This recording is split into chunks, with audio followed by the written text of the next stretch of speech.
Bismillahirrahmanirrahim.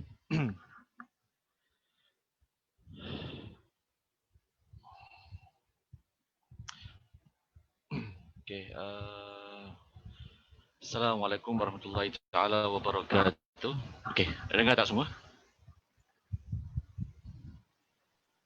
Waalaikumsalam. Okey, alhamdulillah. Okey, terima kasih. Okey, Bismillahirrahmanirrahim. Alhamdulillahirabbil alamin wassalatu wassalamu ala asyrafil anbiya wal mursalin sayyidina Muhammadin wa ala alihi wa sahbihi ajmain. Rabbi shrah li sadri wa yassir li amri wahlul 'uqdatam min lisani yafqahu qawli. Rabbi zidni ilma warzuqni fahman. Alhamdulillah, pertama kali kita panjatkan kesyukuran Allah Subhanahu Wa Taala yang telah dan masih memberi kita nikmat iman dan nikmat Islam. Kita masih lagi dapat beribadah pada hari ini dan masih lagi kita diberi peluang untuk bertaubat kepada Allah Subhanahu Wa Taala. Jadi para pendengar sekalian, sebelum kita mulakan dengan kuliah kita pagi ini, marilah sama-sama kita mulakan dengan membaca Al-Fatihah. Mudah-mudahan Allah Subhanahu Wa Taala memberkati usaha kita semua ini dan juga mudah-mudahan ilmu yang dikongsi ini mendapat berkat daripadanya. Ala hazihi wa kullitus salihah. Al-Fatihah. A'udzubillahi minasyaitonirrajim. Bismillahirrahmanirrahim. Alhamdulillahirabbil alamin arrahmanirrahim maliki yaumiddin. Iyyaka na'budu wa iyyaka nasta'in ihdinas siratal mustaqim siratal ladzina an'amta 'alaihim ghairil maghdubi 'alaihim waladdallin. Amin. Baiklah, Alhamdulillah hari ini kita dah masuk bab yang ke-22, iaitu mengenai asy-syaja'ah ataupun beranilah. Okey, jadi bagi siapa yang ada kitab tu, dia muka surat 239. Okey, jadi kita ada lagi 3 topik sebelum kita berkata tu apa? Habislah buku ni. Kita maknanya kita dah habis buku ni, tapi bukan berarti dah habis. Buku ni pun kita letak dekat rak-rak. Tapi kita haruslah buka-buka, baca juga, dan kita berkata tu kita recap balik apa yang kita telah belajar bersama. Okey. Okey, jadi hari ini mengenai asy-syaja'ah, iaitu mengenai berani bukan bererti melakukan sesuatu secara melulu, namun keberanian haruslah bersandarkan kepada rasional dan juga hikmah. Kita biasa dengarlah hadis Nabi mukmin yang kuat lebih dicintai Allah daripada mukmin yang lemah. Jadi barangkali kita tertanya-tanya apakah erti di sebalik mukmin yang kuat? Adakah mukmin yang badan dia, orang kata lah, kalau lelaki tu orang kata tu badan sadur lah, badan berketak-ketak ke, bagaimana ke, berani. Jadi kalau kita tengok balik pada sejarah Nabi SAW, okey, rata-rata saya berani mengatakan kebanyakan daripada sahabat Nabi yang berjuang di jalan Allah Subhanahu Wa Taala tu, mereka ini adalah berani belaka. Kira orang mereka ni semua ni memang dah siap sedia untuk mati syahid. Jadi tujuan mereka untuk pergi berperang, ni pada kita berbual pada zaman Nabi tujuan mereka untuk pergi berperang dengan satu niat, iaitu untuk gugur sebagai syahid. Ya, betul lah, kita pergi berperang tu untuk menegakkan jalan Allah Subhanahu Wa Taala. Okay, tapi kalau kita balik kepada sejarah, kebanyakan strategi Nabi lebih kepada defensif daripada ofensif. Defensif tu maknanya dia defend lah, maknanya apa tu, dia kata tu bertahan. Dia lebih kepada bertahan daripada dia pergi menyerang. Jadi biasanya kalau pihak yang lagi satu tu dah mula menyerang, barulah umat Islam, kaum muslimin akan ikut. Kira tak boleh, orang kata tu tak boleh nak duduk goyang kaki. Baru dia akan mula untuk berperang. Tapi biasanya dalam peperangan itu, strategi muslim adalah untuk menunggu pihak lawan untuk menyerang mereka dahulu. Jadi di sini kita faham keberanian mereka itu bukan tertakluk kepada terus pergi perang terus. Ibn Nabi SAW pun ada menasihatkan. Contohnya saya boleh ingat Khalid bin Walid. Sebelum mereka berperang, pastikan mereka pergi minta untuk syahadah. Contohnya lah ketika peperangan Yamamah, itu adalah peperangan astagfirullahalazim. Peperangan menentang menentang orang yang enggan bayar zakat dan juga orang yang murtad.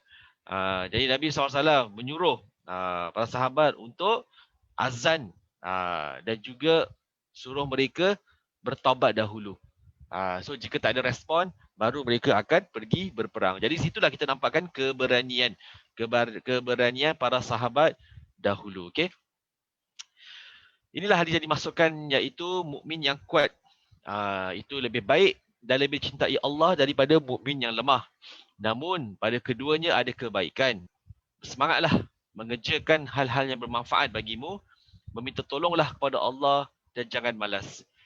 Jika sesuatu yang buruk menimpa dirimu, maka janganlah katakan seandainya aku tadi melakukan ini dan itu, tetapi katakanlah qadarullah, dan apa yang dikehendakinya pasti terlaksana.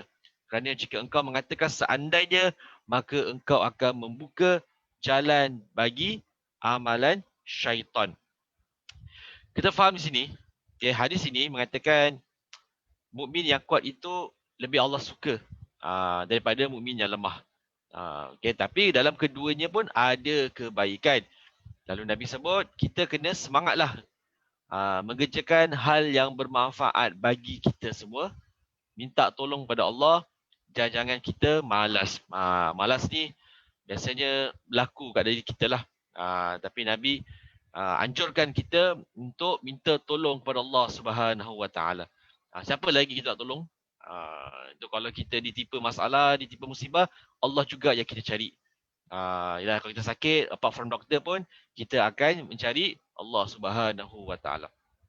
Nabi cakap apa? Kalau ada sesuatu buruk yang menimpa diri kita, maka jangan katakanlah kalaulah aku buat itu dan ini, mesti tak jadi. Itu maknanya kata ginilah. Tapi katakanlah qadarullah, ini sebagai takdir Allah dan apa yang dikehendakinya pasti terlaksana. Kenapa dia cakap gini? Okay. Kalaulah kita ini iman dia kurang lah. Bukan kurang lah. Orang kata alah iman kurang lah. Iman kurang.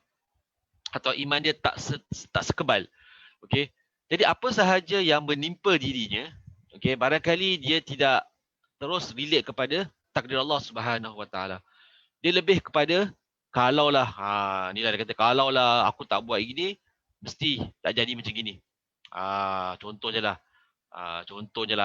Biasanya kalau kita asyik sebut macam kalaulah ini, kalaulah itu kan, dia boleh jatuh kepada bab khurafat lah. Kalaulah aku tak keluar rumah, adalah saya pada satu tu kata-perkataan yang kita rasa tak kelakar, tapi dia boleh takut jatuh khurafat kepada Allah Subhanahu Wa Taala.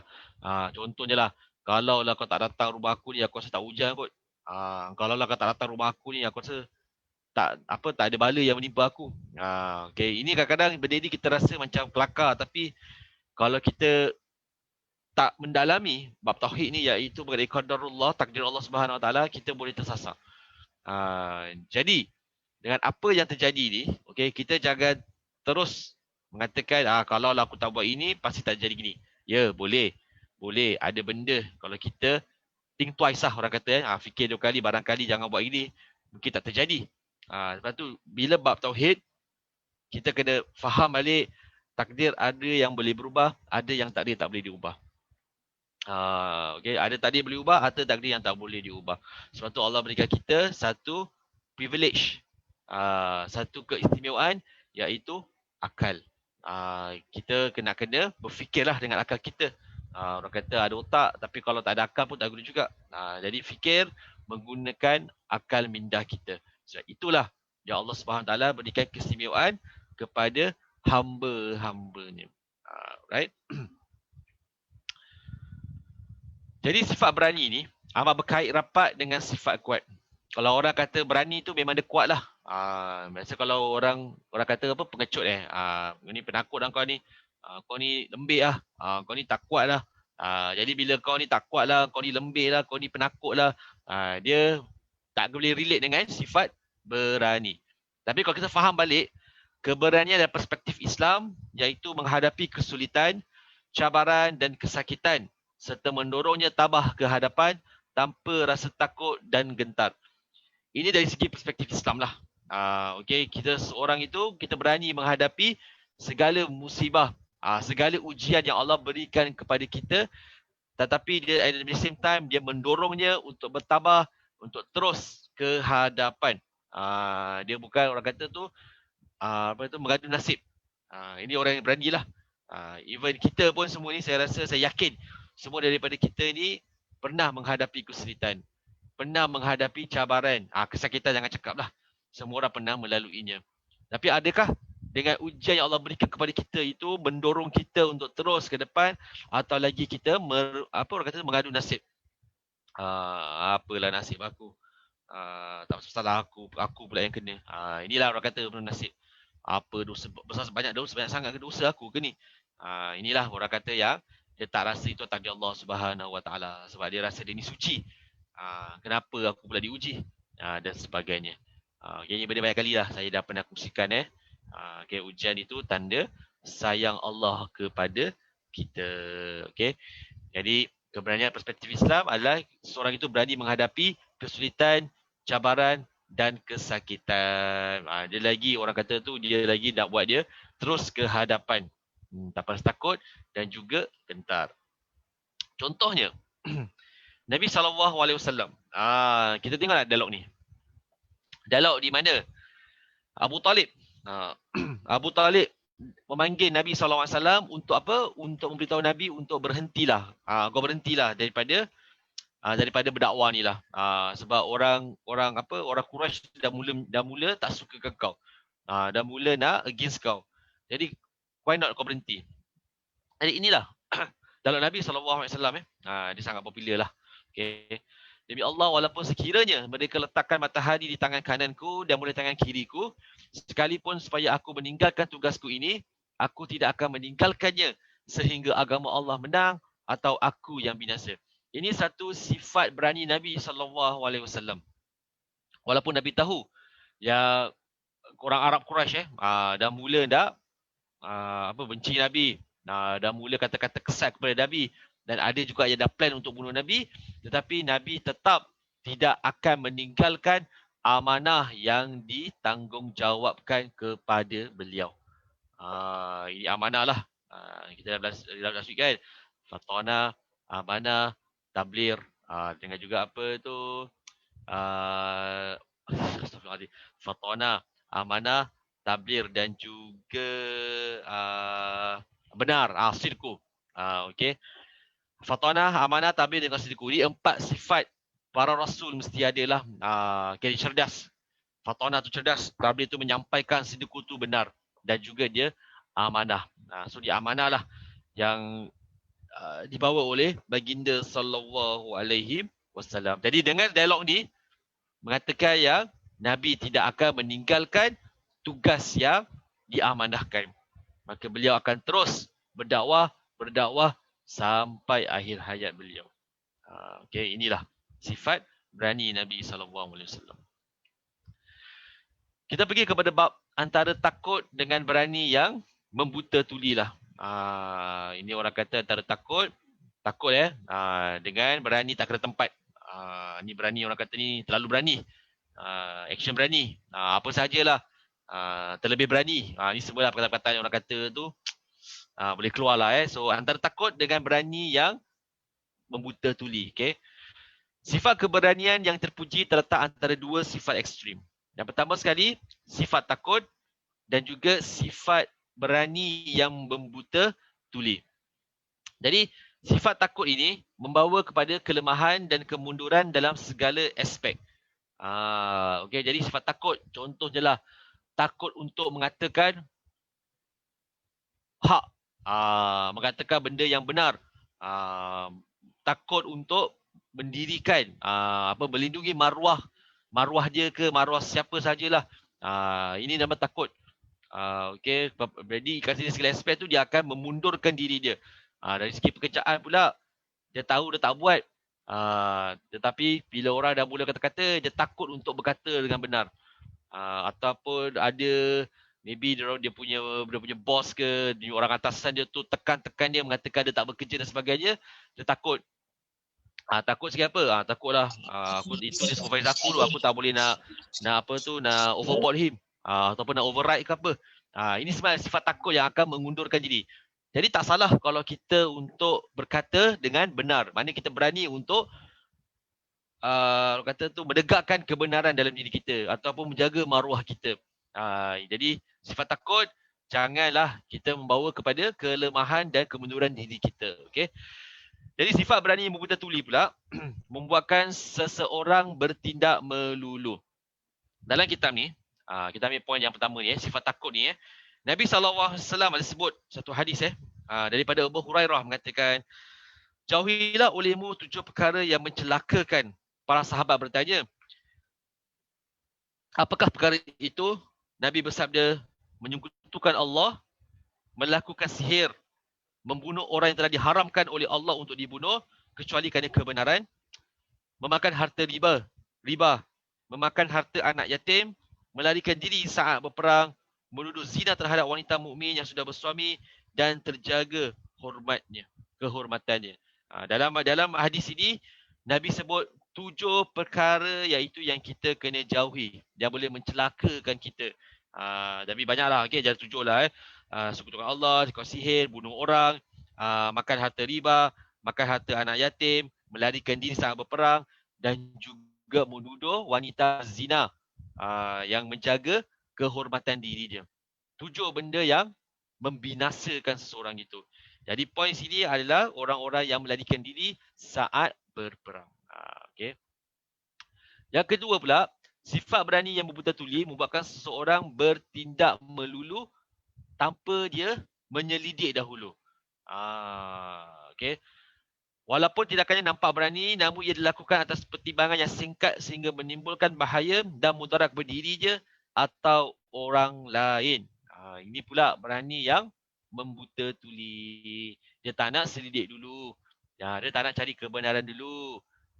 Dia nak tunjuk yang dia tu abang besar lah. Contohnya lah abang long ke, abang besar ke. Dia protect lah. Tapi protect dia tu kira tak kena tempat. Orang pada nampak secara zahir tu berani. Tetapi sebenarnya dalam diri dia tu nampak zahirnya berani, tapi dari orang yang tengok dia tu adalah mereka ni adalah berfikiran singkat. Tak nak check dulu sebab apa? Orang kata tu bila dengar je wah dia memelenting, tapi dia tak nak sedik dulu sama ada betul tak orang yang dia lindung ni, yang dia protect ni, yang defend ni dalam keadaan yang salah ke atau benar. Tapi dah menunjukkan yang dia tu besar, berani dan sebagainya. Ini dia katakan berani tak kena tempat. Okey. Dalam surah Al-Hajj ayat 44 Allah berfirman dan sekiranya Allah tidak menolak keganasan sebahagian manusia dengan sebahagian yang lain, tentulah telah dirobohkan biara-biara Nasrani, gereja-gereja, rumah-rumah ibadat orang Yahudi dan masing-masing dalamnya banyak disebut nama Allah. Sesungguhnya Allah pasti menolong orang yang menolong agamanya. Sesungguhnya Allah benar-benar maha kuat lagi maha perkasa. Jadi ayat yang saya baru bacakan tadi, yang ada kitabnya, page 241, menunjukkan keberanian tak semestinya menggalakkan seorang memberanikan diri, merosakkan harta benda orang lain tanpa ada sebab-sebab yang tertentu. Okey, ini yang apa disebutkan Allah Subhanahu Wa Taala.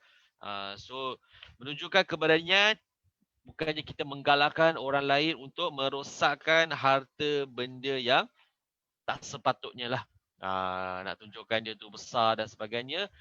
Semua benda dia langgar. Ini benda lah yang dikatakan. Jadi saya haraplah termasuk saya jugalah jangan apa yang kita cover hari ini, okay, mudah-mudahan kita faham lah. Okay, kita faham apa erti sebalik hadis Nabi mengatakan mukmin yang kuat yang lebih cintai Allah daripada mukmin yang lemah. Ini benda perlu kita faham dan hayati betul-betul. Okay, mukmin yang kuat bukan dari segi dia punya segi fizikal orang. Pergi gym, badan besar dan sebagainya. Tapi kita balik kepada perspektif Islam. Okay, yang baru saya kongsikan itu berani menghadapi cabaran dan juga musibah apa saja dan dia terus maju ke hadapan. Berani. Ini keberanian yang orang sanjung lah. Orang sanjung. Okay. Sifat berani dalam Al-Quran dan Sunnah. Okay. Allah Subhanahu wa taala berfirman pada auzubillahi minasyaitonir rajim, allazi qala lahumun nasu inna nasa qad jama'u lakum fakhshawhum fazadahum imana wa qalu hasbunallahu wa ni'mal wakil. Yang bermaksud mereka juga ialah yang diberitahu oleh orang-orang kepada mereka bahawa kaum kafir musyrik telah mengumpulkan tentera untuk memerangi kamu. Oleh itu hendaklah kamu gerun kepadanya.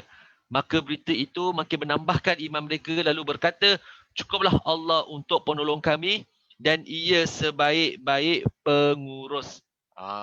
Kita faham betapa betul saya cakap keberanian pada zaman Nabi SAW sangat sangat tinggi sekali lah. Mereka tak gentar. Even satu kisah bila peperangan pertama terjadi peperangan apa tu, peperangan Badar terjadi. Okey, yang initiate untuk berperang ni adalah kaum Quraisy, kaum kafir Quraisy. Siapa leader dia? Abu Jahal. Abu Jahal. Jadi bila Abu Jahal dia kira dia organize dia plan peperangan pertama ni, jadi dia panggil semua penghulu lah, orang kata tu pak awang diorang lah. Setiap diorang punya tribe tu ada diorang punya pak awang lah. Mana korang semua kira wajib untuk pergi berperang. Tapi dalam peperangan Badar itu, Khalid bin Walid mereka tak bagi ikut serta. Khalid bin Walid memang orang kata memang terkenal lah dengan sifat berani dia lah. Dia dah ready dah bawa kuda dia semua tu. Tapi orang kafir Quraisy cakap kau tak payah pergi. Sebab orang dah overconfident. Dia kata kita punya orang ni dah cukup banyak lah, memang boleh habiskan orang punya. Dah ramai, dia dah overconfident dah. Okay, so Khalid bin Walid kerja dia apa? Kau duduk kat Mekah, kau kira kau defend. Kau defend lah. Kalau mata kau orang muslim serang ke apa kan, at least kau ada dekat Mekah ni.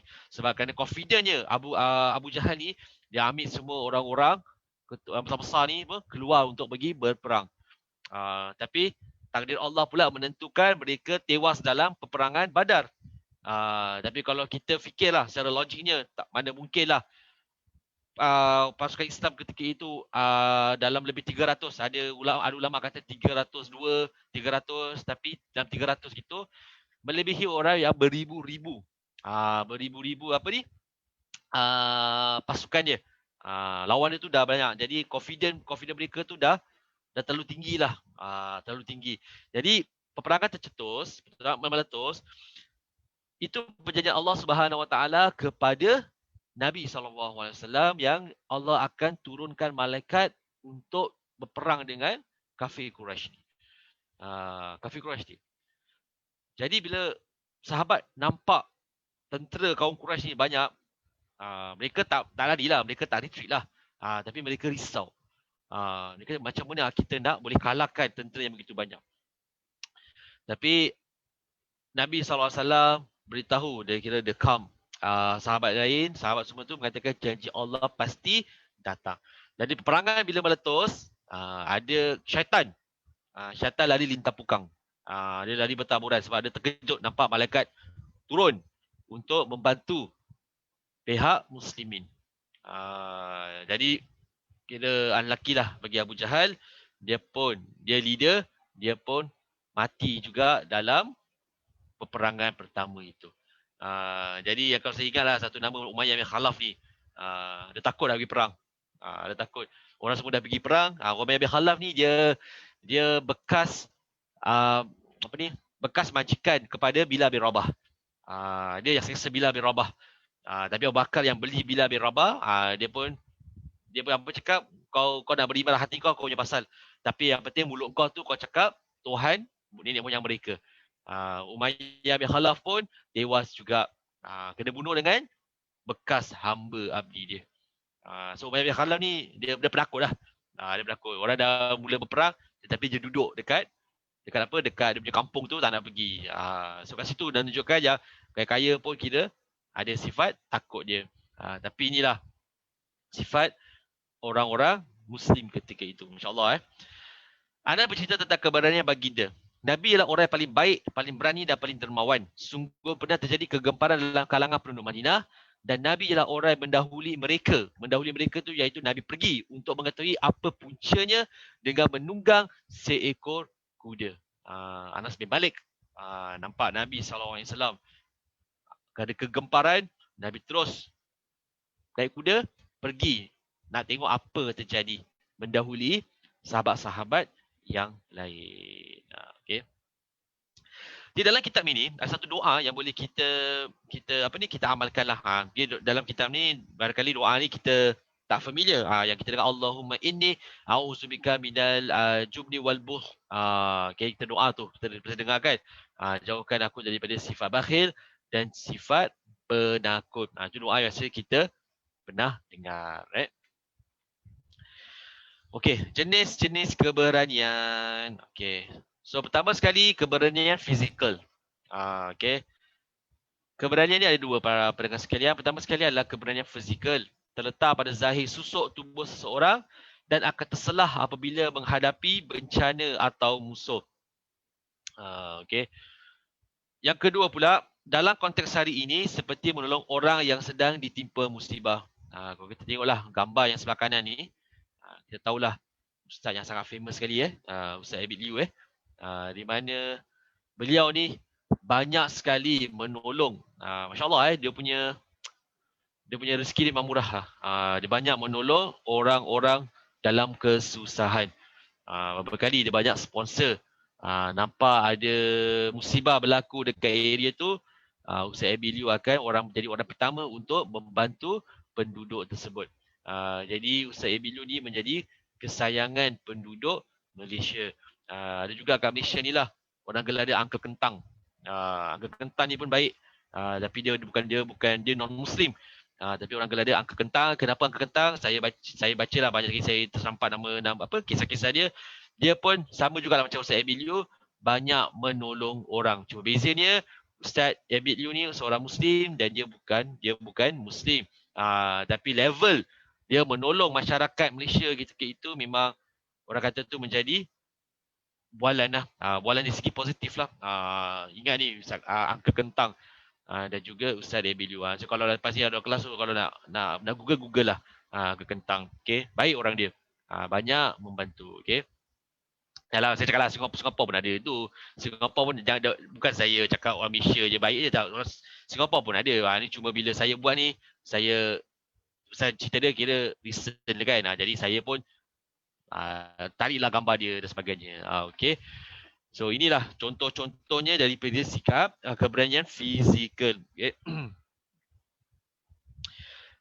Kalau kita tengok balik pada yang pertama ni, banyak sekali para sahabat actually mengorbankan dirinya demi sahabat-sahabat yang lain. Banyak sekali. Contohnya lah Abdullah bin Rawaha, Ja'far bin Abu Talib ketika itu peperangan menentang kaum Rom. Peperangan kaum Rom ni bagi peperangan Yarmouk. Peperangan yang sangat besar sekali.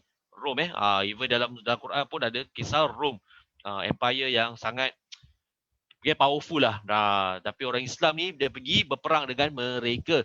Jadi peperangan Yarmouk ini ada kisah lah 3 sahabat ni gugur. 3 sahabat ni gugur.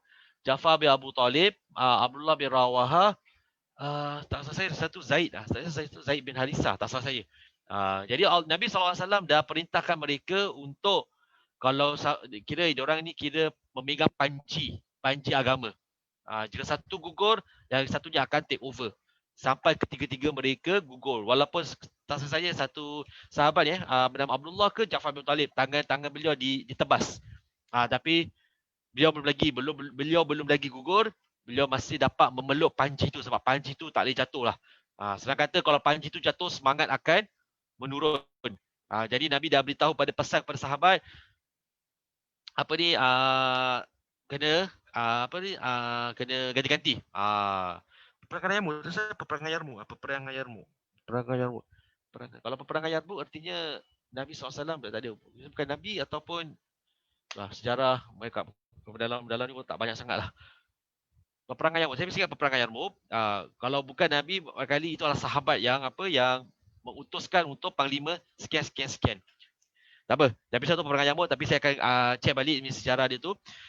Jadi salah satu sahabat Nabi bernama Ja'far bin Abu Talib, beliau tewas. Beliau gugur dalam peperangan itu. Tapi apa yang saya nak kongsikan di sini adalah bagaimana sifat keberanian para sahabat memegang janji Yang apa, Panglima ni akan pegang panci ni, bila dia gugur, dia ni akan take over, dia akan take over. Itu janji mereka. Sampai ketiga-tiga mereka gugur dalam peperangan itu. So, itulah, betul. Patutnya kalau kita buka bersejarah, banyak sekali kisah-kisah sahabat yang memang berani mereka tu memang sangat tinggi lah.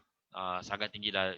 Kalau kalau saya nak ceritakan ni pun, saya takut mix up kan nama-nama sahabat ni kan. Jadi, banyak kisah sahabat ni yang kalau saya ingat sikit ni memang tadi lah, apa orang kata tu, tak ada bandingan je lah kalau kita nak compare keberanian mereka lah. Yelah kalau kita, siapa tu, Arif Adnan, ni semualah Lim Bo Seng, ni semualah orang-orang yang kita kenang nama-nama mereka. Arif Adnan kita tahu kan, seorang wira, askar Melayu. Walaupun saya belum born lah ketika itu, tapi kalau kita tengok sejarah tu, Arif Adnan ni memang dengan Bukit Candu berpisah tiada lah. Okay, bagaimana Jepun, Jepun menyeksa beliau, gantung dekat pokok dan bayonet beliau. Kira siksa tu siksa hidup lah. Tapi apa dia kata, biar putih tulang jangan putih mata. Walaupun dia tahu askar Melayu ketika itu dah tinggal sikit, tapi biar mereka terus berperang sampai titisan darah mereka yang terakhir. So kalau saya salah, betulkanlah. So saya tak tahu betul ke tidak, tapi Lieutenant Adnan perintahkan tentera dia untuk ikat kaki mereka, so mereka tidak larilah. Jadi mereka kira memang prepare to die lah. Ikat kaki mereka supaya mereka tidak larilah. Okay, so salah satu wira yang memang kita sanjung nama mereka hingga kini. Cuma Khalid bin Walid sahaja digelar panglima, tapi beliau tidak syahid di medan peperangan.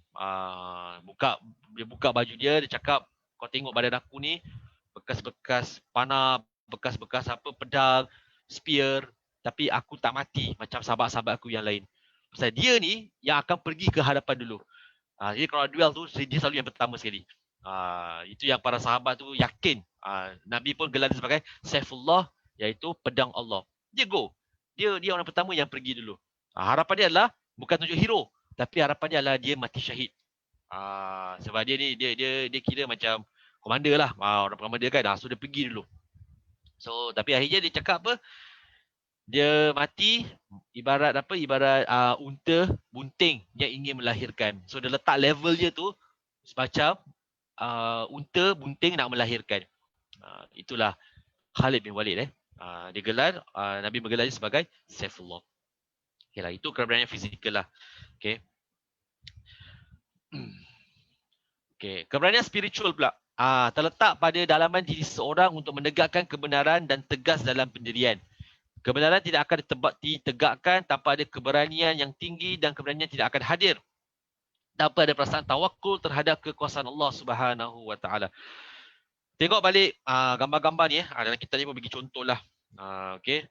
Nabi Muhammad SAW, ini kita dah kata tu dah tak boleh nak compare lagi lah. Keberanian spiritual baginda dan juga fizikal baginda memang masya-Allah selilah. Para sahabat 4 khulafaur rasyidin, setiap daripada mereka ni menghadapi ujian mereka masing-masing. Sayyidina Uthman dan juga Sayyidina Ali, mereka ni dibunuh oleh pemberontak. Sayyidina Abu Bakar dan juga Sayyidina Umar. Kita tahu kisah Abu Bakar ni, seorang yang lembut tapi tegas. Sayyidina Umar ni pula seorang yang tegas.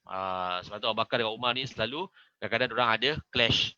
Bukan clash dari segi peperangan, bukan dari segi fikiran. Sebab Abu Bakar dengan Umar, Abu Bakar lebih rapat dengan Nabi SAW.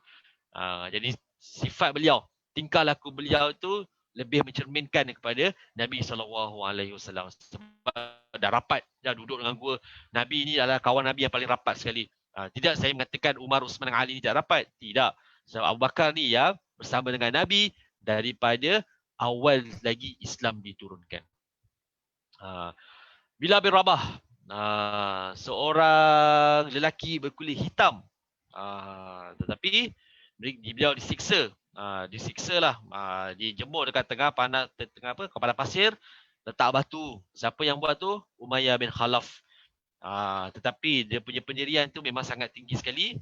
Umayyah cakap apa? Kau just cover malu aku lah. Ni bahasa saya lah. Sebab apa? Bilal bin Rabah punya perkataan cuma ahad, ahad, ahad. Itu je perkataannya. Ahad, ahad, ahad. Satulah, Allah je lah. Tapi si Umayyah ni dia cakap apa? Kau tak payah cakap ahad, aku tahu kau beriman. Tapi aku nak keluar pada mulut kau itu, kau cakap ialah Lata Uzza. Lata Uzza ni adalah nama Tuhan orang paling besar pada zaman jahiliah. Tapi Bilal bin Rabah ni kerana iman dia yang sangat kuat ketika itu, tetap katakan ahad, ahad, ahad sampai Abu Bakar merdekakan Bilal bin Rabah. So Bilal bin Rabah ni, nama dia Bilal kan? Sebab tu tukang azan dipanggil Bilal. Bilal ni kalau azan ni, Nabi suka dengar azan Bilal. Suara Bilal ni Nabi suka dengar. Nabi kata apa? Dapat menenangkan jiwa baginda sallallahu alaihi wasallam. Okey.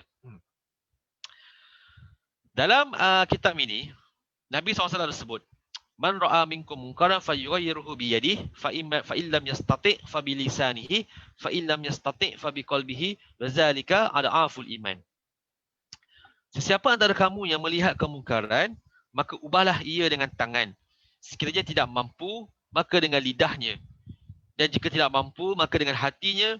Dan itulah selemah-lemah iman.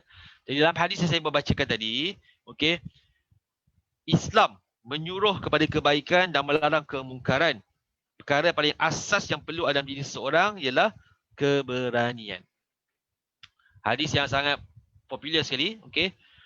Jika nampak kemungkaran berlaku depan mata kita, kita ubah dengan tangan kita. Kalau tak mampu juga, kita ubah dengan lidah. Dan jika tak mampu juga, kita benci perbuatan itu melalui hati kita. Dan itulah selemah-lemah iman. Tapi ulama dah huraikan dalam hadis ini, tangan ini hanya orang-orang yang authorized sahaja. Dia bukan, orang kata tu bukan public lah. Saya tak happy, saya sepak muka dia. Awak solat salah ni. Ni saya bagi sikit ni supaya awak ingat sampai bila-bila. Tak. Yang gunakan tangan ini bagi mereka yang ada authorized lah. Yang authority lah. Contohnya seorang ayah, seorang ibu terhadap anak-anak mereka.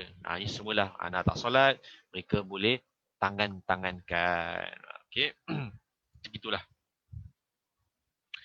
Okey, seterusnya Okey, bila perlu berani? Sembang-sembang berani kan? Sekarang kita tanya pula, bila perlunya berani ni? Bila berani ni kita patut apply. So berani ni kita perlu letak kepada berkata dan juga bertindak. Berkata dengan benar lah. Okay. So berkata dan bertindak ni, yalah orang kata tu kadang-kadang kalau terlebih-lebih sikit ni pun jadi bencian orang, jadi kebencian orang. Tapi kalau kita berani untuk berkata dan bertindak atas sebab orang kata tu kebenaran, itu yang dianjurkan dalam Islam.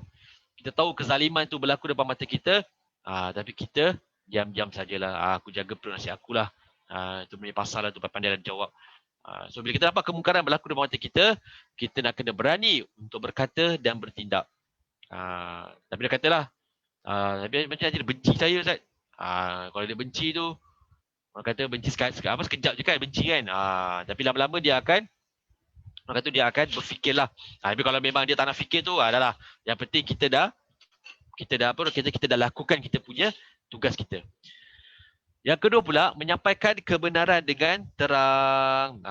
Okay. Rasulullah menerima perintah untuk berdakwah secara terang-terangan seperti nyatakan dalam ayat. Okay. Rasulullah naik ke Bukit Safa, walaupun baginda sedar akan bahaya dan tentangan yang akan diterima, tapi baginda tetap menyeru pendirian dan tegas. Kita tahu kan dah kisah yang Nabi panggil orang kafir Quraisy ni, dan Nabi kata, kalau aku beritahu kamu kat belakang bukit ni ada orang akan serang kamu. Apa orang kafir Quraisy cakap?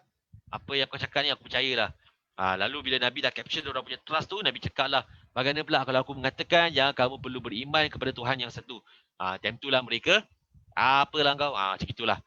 Tapi kita cover last week bila mereka against Nabi tu, bukan sebabkan mereka tak percaya Nabi, tapi kerana mereka sifat sombong mereka, sifat angkuh mereka. Dah bertahun-tahun aku sembah Tuhan aku, tiba-tiba kau cakap sembah Tuhan yang satu. Itu sifat angkuh mereka. Tapi mereka tahu Nabi ni seorang yang benar. Okay. Yang ketiga pula, bertarung Di medan peperangan. Okey lah, ni saya tak perlulah cover banyak lah okey. Yang keempat pula, menghadapi pelbagai masalah dan mengambil keputusan. Okey, keberadaan tersebut dapat dilihat dalam kisah Nabi Ibrahim yang mengambil keputusan untuk musnahkan berhala-berhala sembahan kaumnya. Itu contoh sajalah. Tapi kita pula jangan pula kita buat. Itu tak boleh lah. Okey. Sebab tu ada benda yang dalam Al-Quran atau hadis tu, okey, kita nak kena faham betul-betul. Jangan Nabi Ibrahim buat apa, boleh apa, kenapa saya tak boleh buat? So saya nak ikut ni, saya nak berani ni kerana kebenaran. Kena faham jugalah konteks kehidupan kita sebagai seorang Islam. Okey. Saya nak ikutlah, ni saya nak pecahkan. Tak boleh, kita tak boleh terus. Sebab ini pula kita nak kena faham juga dari segi konteks kehidupan kita yang sekarang ini. Ya, dalam Al-Quran ni memang dah terakam daripada dulu. Sebab tu bila kita baca Quran, bila kita baca hadis, okay, ada golongan yang tersasar sebab mereka ambil bulat-bulat. Tidak, saya mengatakan jangan ambil bulat. Jom, kita ambil bulat. Ya betul, hadis kita memang kalam Allah. Kita tak boleh tipu pun. Tapi apa adanya tafsir? Apa adanya ulama untuk menghuraikan ayat ini? Kenapa diturunkan? Kepada siapa diturunkan? Mengapa diturunkan? Ini semua dalam tafsir. Kita perlu belajar. So kalau orang yang memang apa ke ignorant, tak perlu semua ni. Aku just ambil ayat Allah bulat-bulat. Tak boleh lah. Tak boleh lah gitu. Ayat hadis Nabi, umirtu an uqatila nas, umirtu an uqatila hatta yakula asyhadu an la ilaha illallah. Aku perintahkan kamu untuk membunuh mereka sehingga mereka mengatakan la ilaha illallah. Siapa yang ambil hadis-hadis ini? Mereka-mereka yang kurang pendidikan agama dia. Mereka-mereka yang ekstrim. Yang agama mereka tu kurang. Saya tak kisahlah kata mereka kumar, kalau mereka agama mereka tinggi, fahaman mereka tinggi, mereka tak akan melakukan benda-benda yang diharamkan dalam Islam, membunuh tanpa kebenaran. Tetapi atas gambar letak syahadah gini ke apa saja berlakap dengan Quran dan gitu je, kita baru wah dia berani yang ni menegak kebenaran. Tak adalah. Mana ada gitu. Nabi pun tak ajar kita macam gitu. Belakang Quran lepas tu kita syahadah gini je. Wah berani yang ini baru orang Islam sejati. Tak adalah. Ini menghadapi kebenaran ni. Mana ada. Dalam Islam pun tak suruh kita untuk berperang kepada orang-orang yang tak seagama dengan kita. La ikraha fid din. Tiada paksaan dalam agama. Itu Allah cakap, tiada paksaan dalam agama. Tapi mereka buat gini, konon paksa. Tak. Sebab ayat hadis yang turunkan ketika itu sesuai, ulama kata sesuai pada kejadian ketika itu. Pada ketika itu. Sebab tu yang saya cakap awal tadi kan, saya ceritakan perangi mereka. Kalau mereka dah tak nak mengucapkan syahadah, maknanya langkah pertama tu adalah kita ajak mereka untuk balik kepada hidayah. So kalau mereka enggan juga, baru kita pergi perang. Itu dia katakan. Tapi ada yang macam mana punya orang kata tu action smart elect mana tah. Dapat hadis gini, dapat ni je. Waktu macam aku ni mendirikan sunnah. Salah lah. Kena faham arti sunnah tu betul-betul. Ambil yang ekstrim saja. Bagaimana sunnah Nabi yang tak lakukan. Ambil yang nampak yang besar. Tapi yang kecil-kecil tu kita laksanakan tak. So ini benda lah kita kena tanya diri kita. Okay? Yang kelima pula, melakukan pelbagai hal yang memerlukan keberanian. Okay, contohnya lah Nabi Ibrahim bermimpi sembelih anak dia, Nabi Ismail. Lalu tanya kepada Nabi Ismail, ayah bermimpi gitu, apa pendapat kamu? Kemudian saya cakap apa, kalau itu yang disampaikan oleh Allah, maka lakukanlah. So kita pula janganlah salah ayah mimpi sembelih kau apa pendapat kau? Janganlah begitu. Ya, macam mana pula kita ni macam Nabi Ibrahim pula. Tak ada. Itu mukjizat Nabi Ibrahim AS. Kerana Allah dah menguji keimanan baginda AS. So kita jangan pula tu bila kita mimpi sembelih orang tu sebab tu tidur tak baca doa. Balik tak cuci kaki. Tu setan tu mainan kacau mimpi kau tu. So jangan pula semua benda kita nak relate dengan ni macam Nabi Ibrahim ni. So, jelah para pendengar sekalian, kita pun dah kena orang kata tu kena waras lah. Kena waras lah. Okay? Jangan terus kita nak kaitkan apa yang terjadi kita ni samalah macam Nabi-Nabi yang lain. Tak. Kita nak kena waras. Okay? Sebab Rasul, mereka ni special. Mereka ni dah memang pilihan Allah Subhanahu Wa Taala. Tapi adakah kita ni pilihan Allah? Wallahu a'lam bissawab. Okay, so ini benda yang perlu kita jaga-jaga jangan terus bertindak melulu. Lepas tu kan ada kisah apa yang ke mana, saya lupa lah kat mana, kat Malaysia kan, Indonesia lah. Yang dia korbankan anak dia. Biasalah kalau orang korbankan anak tu maknanya cakap apa, oh ada suara lah. Biasalah dia punya tembirang lah ada suara mengatakan yang kalau kau bunuh kau punya level up lah semua ni. Kan ada baru last month apa. Anak dia berapa? Berapa bulan ke berapa tahun dah? 3 tahun ke 4 tahun dah saya.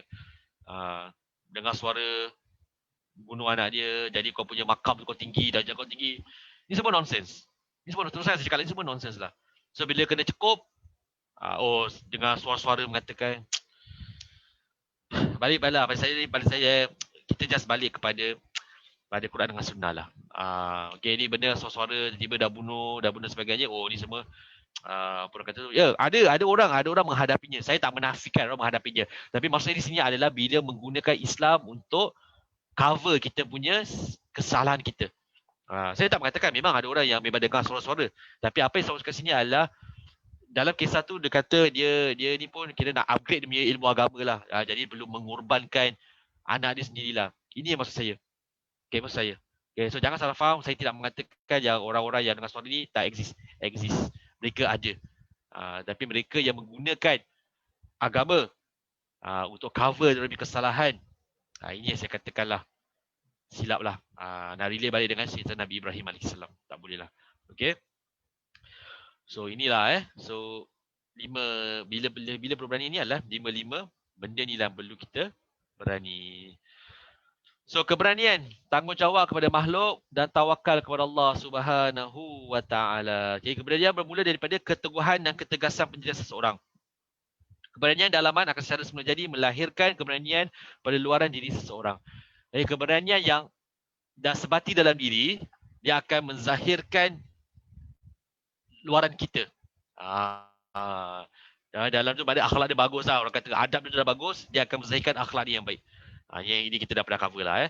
Okay, dalam kitab Adab Din wa Dunya, si adab juga dikatakan, Al-Mawardi menukilkan kata-kata para cendekiawan bijak pandai. Terdapat 3 perkara yang kita tidak akan tahu kecuali setelah terjadi 3 perkara. Kesungguhan apabila dalam kesusahan, keberanian apabila dalam peperangan, sifat lembut apabila dalam keadaan marah. Okay. Orang-orang bijak pandai mengatakan kesungguhan apabila dalam kesusahan. Kita nak sesuatu benda tu, kita akan jatuh dahulu. Kita akan susah dahulu. Even Melayu patah ni susah-susah dahulu, bersenang-senang kemudian. Mana terus kita boleh orang kata wah terus senang tak? Kita akan bersusah-susah dahulu. Tapi kalau yang memang orang tu memang dah kaya raya, memang tak pernah kesusahan, okey, ini ada kesusahan yang Allah akan berikan kepada mereka. Maksudnya kita ni bukan fairy tale kita ni bukan macam fairy tale happily ever after, no.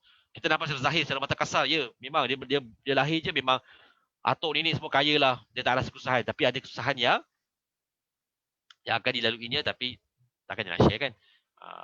So kalau kita tengok orang-orang yang bina empire, business ke apa kan, kita tanya dia orang, macam mana dulu diorang bukan? Mesti ada kesusahan. Mana ada goyang kaki? Diorang susah dahulu, barulah diorang akan senang kemudian hari. So kat situlah kesungguhan mereka apabila mereka di dalam kesusahan. Keberanian apabila dalam peperangan. Dan ketiga, sifat lembut apabila dalam keadaan marah. Wasiat Nabi SAW kepada sahabat yang bertanya, Ausi ni, wasiatkanlah aku. Apa Nabi cakap? La taghdab, la taghdab, la taghdab. Jangan marah, jangan marah, jangan marah. So bila dalam marah tu pun, kalau ada orang dalam marah pun ada sifat lembut dia juga. Dia marah, tapi lembut dalam menegur. Inilah dikatakan. Okay. 5 langkah memupuk keberanian, niat yang betul, ikhlas dalam perlakuan, memperbanyakkan doa dan zikir, bertawakal kepada Allah, melazimi untuk meranikan diri. So 5 langkah lah untuk memupuk keberanian dalam diri seseorang.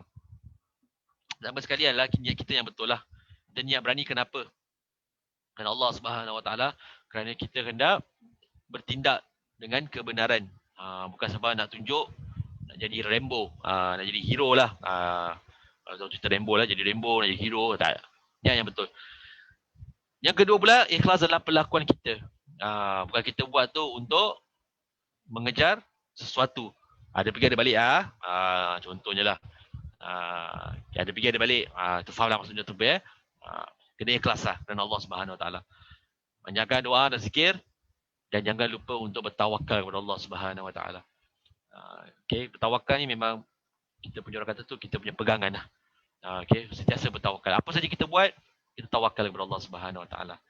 Dan beranilah, dan kita kena lazim untuk memberanikan diri kita. Tapi jangan berani membuta tuli, iaitu berani tanpa berfikir dahulu.